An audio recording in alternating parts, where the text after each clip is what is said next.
Il y a quelques jours, la force publique dans le département de Pointe-Noire présentait à la presse 5 malfrats constitués en bande. Après enquête, ceux-ci ont été déférés au parquet de la République pour la mise en mouvement de l'action publique.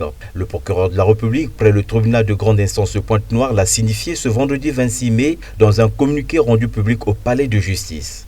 Il faut indiquer qu'une séance laborieuse de reconstitution des faits réalisée par la police en présence de certaines victimes a permis de constater la matérialité des faits.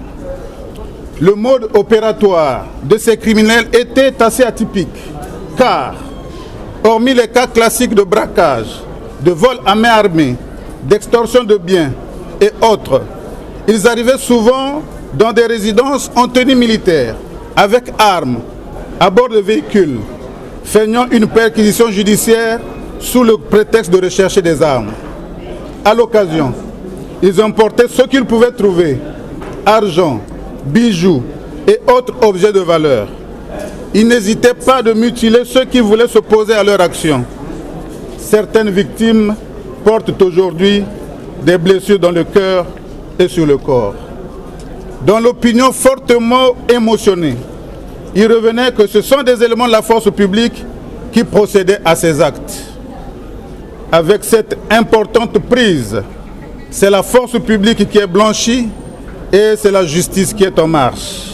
Les populations de Pointe-Noire peuvent légitimement être fières et sûres de leur police qui, au quotidien, sans désemparés, non sans peine et difficulté, s'emploient à traquer les malfrats de tout acabit jusqu'à leur dernier retranchement.